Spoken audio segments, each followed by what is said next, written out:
Olá pessoal, professor Saulo Santos aqui. Na aula de hoje a gente vai iniciar a solução de uma lista de exercícios envolvendo estruturas de repetição e estruturas de decisão. Vamos lá para o enunciado do exercício. Escreva um programa que calcule e imprima a soma de todos os números ímpares entre 1 e 10.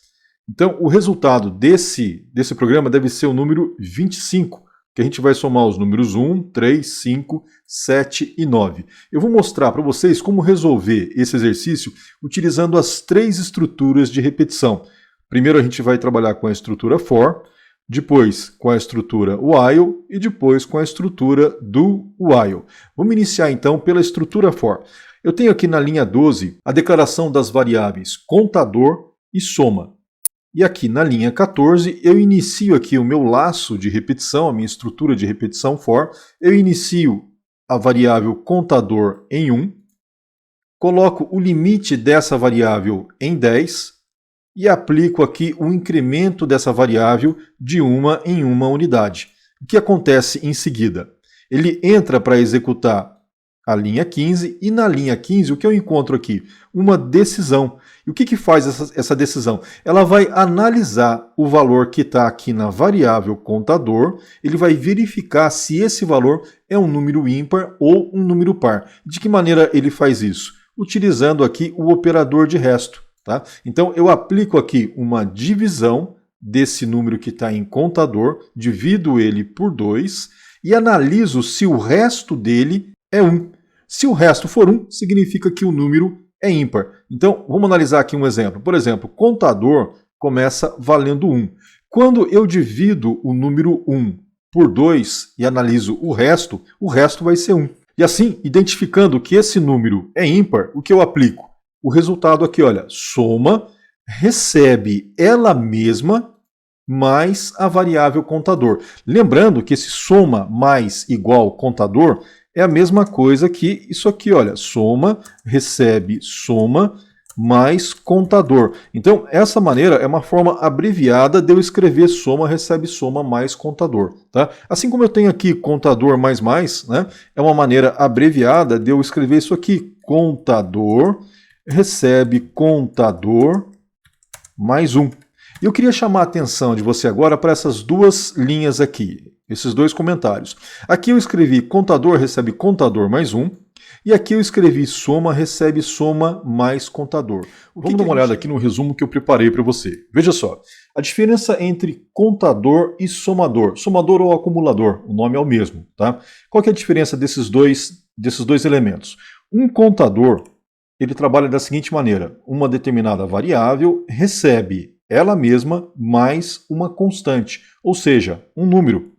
E agora, um somador significa que uma variável vai receber ela mesma mais o conteúdo de uma outra variável.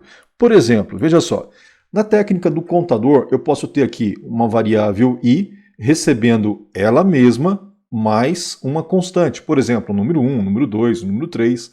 E aqui o símbolo de mais poderia ser também um símbolo de menos.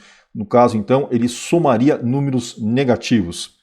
E eu tenho aqui embaixo, no somador, o seguinte exemplo. Eu tenho aqui a variável i recebendo ela mesma mais uma outra variável. Ou seja, como ele está recebendo uma outra variável, esse valor de x aqui nem sempre vai ser o mesmo. Então, essa é a diferença entre contador e somador. Mas agora, você tem que lembrar o seguinte, tá? Atenção, programador iniciante, lembre-se o seguinte, que a variável responsável pela contagem ou pela acumulação, ela deve ser previamente inicializada. Que variável é essa? Essa aqui, ó, variável i, nesse caso, e aqui no caso do somador, também a variável i. E por que isso acontece?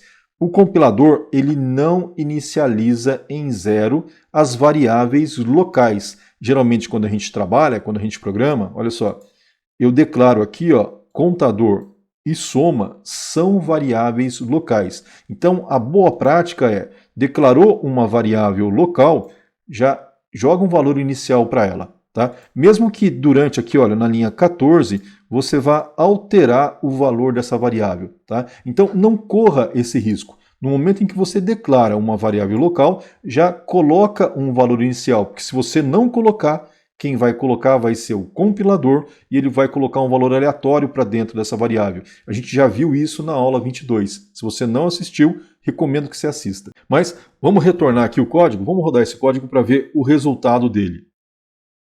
Vamos analisar, tá lá, 25, resultado final. Esse resultado aqui foi impresso pela linha 17, onde eu imprimo o resultado da variável soma. Tá? Vamos adiantar agora então, vamos para a linha, para o código, vamos comentar isso aqui, e eu vou tirar o comentário aqui do segundo bloco, da linha 19 à linha 25, onde a gente vai analisar aqui o laço while. Repara o que eu faço aqui, logo na linha 19, olha só, como aqui eu estava declarando a variável na linha 12, e essa variável ela foi utilizada aqui nesse código, vamos fazer o seguinte, ó, vou tirar o comentário dela e vou deixar esse nosso exemplo rodando tanto o laço do for quanto o laço do while, tá? Mas aí o que eu faço? Qual é a garantia que eu faço aqui para quando ele entre no laço do while? Tá? Eu zero aqui a variável contador e eu zero a variável soma, tá? Para que quando iniciar aqui o laço do while, ele mantenha o valor fiel aqui final, né, da variável soma em 25. Tá? Vamos analisar então o que acontece aqui, olha. Repara que a variável soma, ela termina aqui na linha 17 valendo 25 e a variável contador termina aqui valendo 11. Então, na linha 19, eu retomo os valores originais dessas variáveis. Eu entro aqui na linha 20, como o contador é menor que 10, menor ou igual a 10, ele vai executar aqui a minha linha 21 e o código é o mesmo. Repara aqui nessa linha 21, o código é exatamente o mesmo da linha 15. Tá? Então, se a variável contador é menor ou igual a 10, ele analisa o valor de contador e acrescenta ele na variável soma. Tá? Então, em seguida, incremento o contador mais na linha 22, que é a mesma coisa que é feito aqui dentro do meu laço for. Tá? E esse processo ele se repete até que o contador seja maior que 10.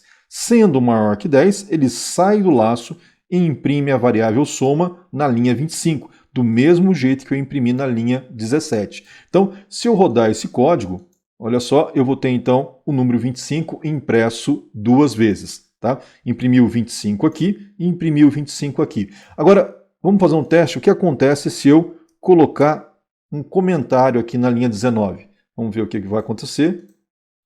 Ele vai imprimir para mim novamente o número 25 e o número 25. E aí você deve estar pensando, tanto faz, né? Eu inicializar ou não inicializar. Na verdade, o que acontece? Ele não entrou no laço while dessa vez. Tá? Ele imprimiu aqui o número 25, por quê? Porque a variável soma já estava valendo 25. E como a variável contador estava valendo 11, ele não entra no laço while e imprime novamente o valor de soma. Para a gente ter certeza que o laço while aqui não entrou, ao invés de eu aplicar aqui um debug, eu vou colocar aqui ó, um printf e vou mostrar para vocês uma mensagem. Olha, entrei, tá lá, a mensagem não foi impressa, significa então que ele passou direto por esse laço while e veio imprimir aqui o 25 na sequência.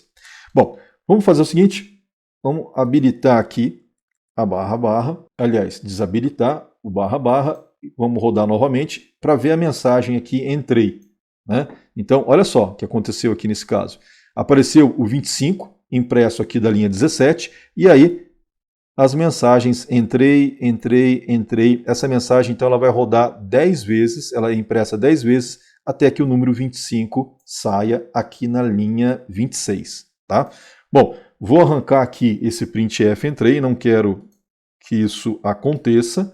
Tá? Vou desabilitar agora os códigos aqui da linha 26 à linha 34 para a gente rodar esse mesmo código agora com o do while. Tá? Então, novamente, o que está aqui na linha 19, eu coloco aqui na linha 27 para zerar o contador e zerar a soma. E aí, trabalho aqui com o laço while para fazer a mesma coisa. Né? Ele entra aqui no do. Olha, a linha 29 é exatamente a mesma linha que está aqui na 21, que é exatamente a mesma linha que está aqui na 15. Né? Eu analiso o valor dessa variável contador e só acrescento aqui em soma se ele for negativo. Aqui eu incremento o contador, da mesma maneira que eu incrementei aqui e que eu incrementei aqui. E eu tenho também o mesmo critério de parada, né? Contador menor igual a 10, aqui ele também aparece contador menor igual a 10, e aqui ele também aparece contador menor igual a 10. Tá? Saindo do laço, em algum momento essa variável contador vai chegar a 11, ele vai sair do laço e vai imprimir para a gente aqui o número 25. Então, vamos analisar, tem que aparecer 3 números 25 impressos. Tá lá, 25, 25, 25. Tá? Então, para comprovar que ele entrou dentro desse laço while, vamos colocar aqui também um printf.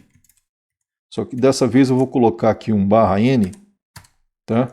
E a mensagem entrei. Vamos mandar imprimir também aqui, olha, mandar imprimir o número da variável contador. Os números que estão passando por essa variável contador. Vamos lá, rodando. Tá lá, olha, apareceu 25 e 25, esses dois 25. Um é da linha 17, outro da linha 25, e agora ele mostra então a mensagem entrei, de 0 a 10, porque o contador começa com 0, e no final, esse 25 que aparece aqui é fruto dessa linha 34, quando ele sai do laço. E é isso. Espero que você tenha gostado dessa aula. Agora, se você ficou com alguma dúvida, não entendeu alguma parte, escreve aí nos comentários que eu te ajudo. E se você ainda não deu o seu like, ou se você ainda não é inscrito no canal, então se inscreve, dá um like, ativa o sininho, que assim você me ajuda a fazer com que o algoritmo do YouTube entenda que esse vídeo é importante e ele vai compartilhá-lo com outros alunos.